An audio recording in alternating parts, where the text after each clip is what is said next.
Hello everyone, it's Silver. This is Ender Magnolia, Bloom in the Mist. So I really wanted to take a look at this once it came out of early access because I really loved the first game, Ender Lillies. I thought it was a beautiful and interesting game, and luckily this game is kind of more of that. So what the heck is it? Well, it's a Metroidvania, and it does have some kind of Souls-like elements, but it is not one of those. For instance, there's no death penalty. You don't lose anything when you die and have to go and pick it back up, which honestly is fine with me because this game is really quite challenging as it is. So the first thing to talk about, as usual, is how it looks, because, well, look at it. It's absolutely gorgeous. This game has a beautiful hand-drawn style, highly stylized and like a sort of anime-esque art style, but a lot of the background art and stuff I wouldn't necessarily call anime-esque as much as it's like gothic. This also goes for the more sort of horror-esque, like gothic horror or Victorian horror enemy sprites and bosses. They all have not so much of an anime-esque art style, but more of like a sort of horror-esque kind of look to them, and they look really, really good. Mostly the anime-esque art is reserved for the characters, your main character and all the other NPCs that you're going to meet. I really love the environment art in this game. It is suitably kind of spooky horror, but also just weird and strange in a lot of ways. A lot of the areas have kind of like an alien vibe to them, and a lot of the boss arenas specifically have absolutely beautiful backgrounds that are busy, but not to the point where they actually distract from the battle. This is a game that has a very smart use of color. A lot of its environment art is really dismal looking. Lots of browns, grays, blacks, just really dark, kind of muddy colors. But there's also a lot of, magical stuff happening here, and pretty much all the magical stuff glows like a bright blue or a purple or a bright red or some sort of really bright glowing color. I mean, all the enemies themselves even have like a red flash or like an orange flash that they do right before they attack you. So there's a constant reminder of this sort of harsh, magical, bright, colorful aspect to the environments, whereas most of the rest of the environments themselves are really dark. And I think that all this comes together to make this dismal, grimy, kind of dirty art style that looks really, well, kind of horror-esque, really gross, like you would get tetanus just from breathing in the air. But sometimes these really gross environments are punctuated by these absolutely beautiful vistas that you see, like huge fields of overgrown white glowing flowers, or a big sort of metal tower that's really colorful and looks really nice. So there's a good mix of your sort of dark, gross stuff and your really pretty vistas and things that makes the art style of this game really memorable and really, really nice. The other part of its presentation, though, is how it sounds, and the music in this game is absolutely beautiful. If you played the first game, Ender Lillies, then that shouldn't be a surprise to you at all, because the music in that game was also a huge highlight. But in this case, I would call the soundtrack skeletal, by which I mean it's mostly piano and some very slight vocals sometimes, which kind of gives it the sound of like part of an orchestra, but not the whole thing. It sounds naked, vulnerable, kind of. Like you're only allowed to hear a fragment of a grander soundtrack, and I think it actually fits really well with the sort of fragmented, broken world that you're exploring. But even though a lot of the soundtrack is a sort of meandering, pretty piano, that's not exclusively what it is. There's more to it in certain areas, especially the more action-packed areas or boss fights. You get more of like a harsh electronic element, which fits with the sort of homunculus theme that this game has going on. And also the vocals are pretty much only in areas where you will spend downtime. You're not going to hear vocals while exploring a new area or anything like that. You're going to hear them in towns and stuff, which makes a lot of sense, especially because the vocals are this kind of slight plaintive type. They're very pretty, but very sort of fragile sounding, and I think that goes well with the sort of, humanity barely holding on kind of thing that you're going to be seeing in the background of all the areas where you're hearing these vocals. Now, story-wise, without any spoilers, the idea here is that you are a mysterious lady who woke up in a sort of experimental facility that's all destroyed and gross, and this world has been kind of destroyed or partially taken over by this disaster, this sort of mysterious disaster that you don't fully understand, involving these things called homunculi. And they are kind of like a combination of like an automaton and a more alchemical homunculus kind of definition. So they're these interesting mechanical humanoid things. And your character is something called an attuner, which is like a mage kind of. They can actually attune themselves to homunculi and command them in battle, and that's indeed how the entire battle system works. You don't actually fight yourself. You call upon homunculi to fight with you. And the way that all that works is as you explore throughout the game and defeat bosses and stuff, you will attune yourself to more homunculi. Each one has 3 different skills that it can actually use, or 3 weapons, or 3 uses that it has. Except for the ones that are like passive benefits to you, like ones that allow you to traverse areas in new ways and stuff like that. Those only have the 1 use. But all the others that you use in combat have 3.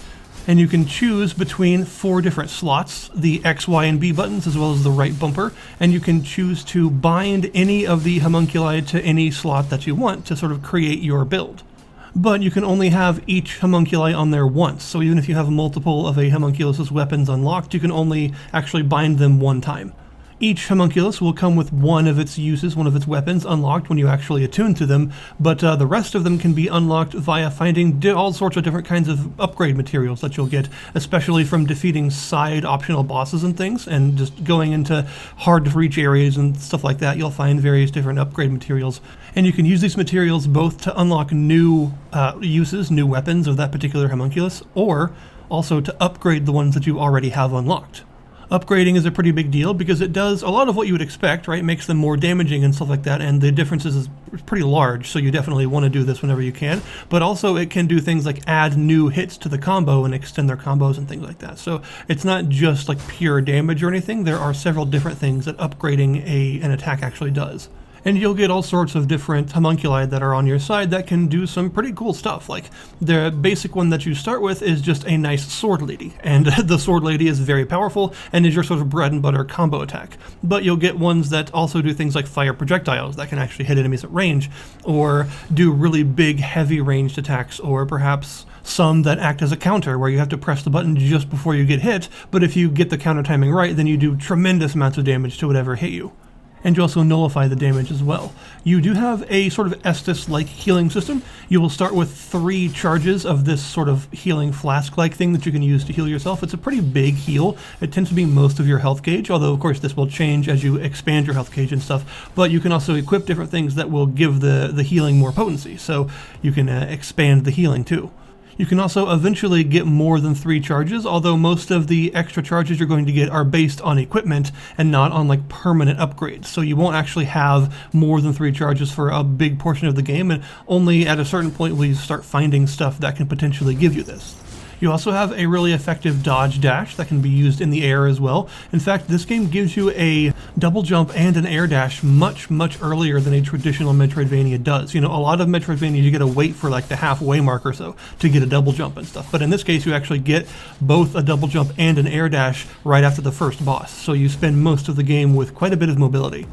And eventually, once you reach the halfway point, you'll also get this SP gauge on the bottom left of the screen that builds up as you deal damage to enemies and use homunculi in battle and stuff. And once it builds up completely, you can use it to do kind of like a limit break style attack where you expend the whole gauge, press one of the bound buttons, and that particular homunculus will do some sort of big, crazy attack that is usually really powerful.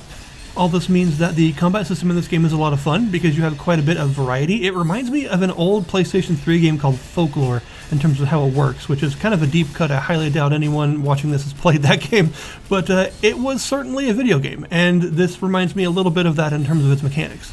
Boss fights are a big deal in this game. Boss fights tend to be really challenging, but also quite complicated with multiple phases, sometimes like back-to-back full health gauge phases, and sometimes your more traditional, get it down to half health and it changes its attacks kind of phases. It depends on the boss.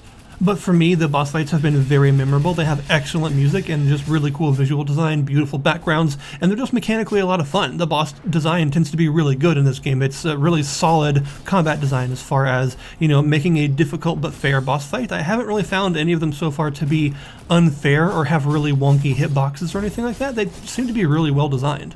Exploration-wise, this is the kind of Metroidvania that's very heavily based on getting specific new abilities that allow you to traverse old areas in new ways. You'll come across all sorts of different things that you can't interact with yet, and your map will remember where they are for you, so that's handy, and it'll mark it all for you, and you'll need to return there later once you defeat a certain boss or find a certain NPC that gives you a new ability.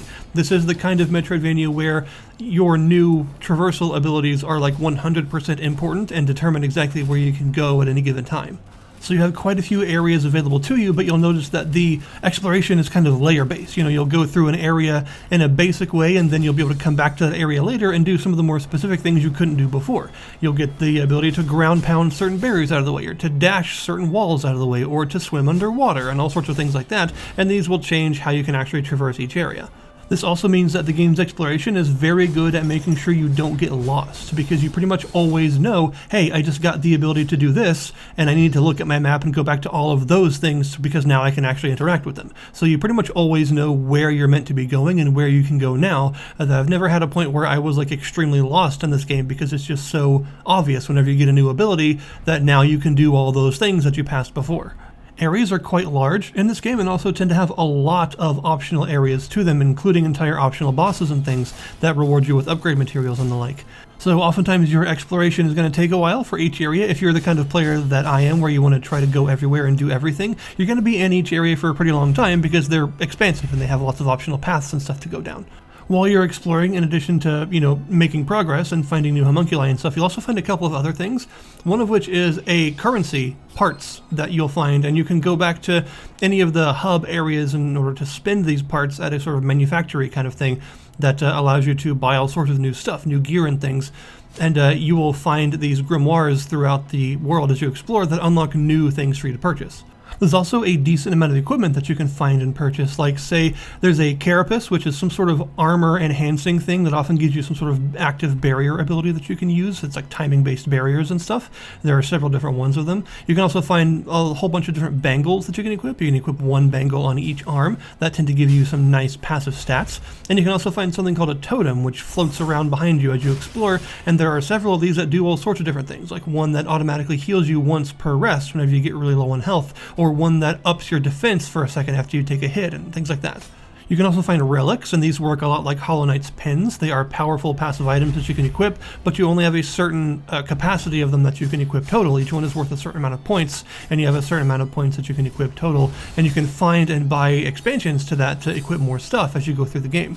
And relics tend to be quite powerful and have a lot of different uses. They are your sort of build accentuating items that you will want to equip to do all sorts of different stuff, and they are just nice to have. Once you reach the halfway point, you will also gain the ability to upgrade the relics that you have for the scrap resource. The only way to get scrap is to destroy parts of enemies, which you do by having them die from fall damage or dashing into them in a specific way. There are a couple different ways to damage enemy parts, but that's how you get scrap, and you can spend it to upgrade each relic. Each relic can be upgraded once to a plus version of itself that will enhance it in some way, like increasing whatever it does or making it cost fewer points or something like that.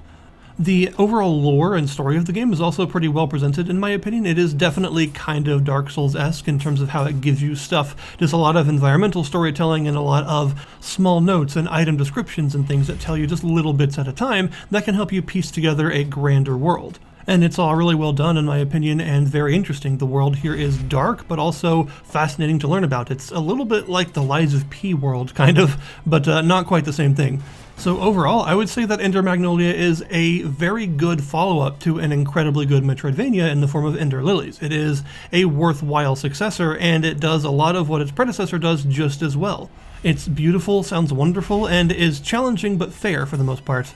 And it also is a really fair price, in my opinion. It's $25 at when it's not on sale, and that is a really fair price, at least in my opinion, because of the quality and amount of content that you're actually getting. There's a lot to enjoy here, and it's very beautifully made, so yeah, my personal verdict is that Ender Magnolia is a fantastic game, and if you're a fan of Metroidvanias or action RPGs, then you would do yourself a big favor to try it out. So I'll put the link in the description below this video to the Steam Store page for the game if you guys wish to look at it yourselves. Thank you guys very much for watching, and I'll see you next time.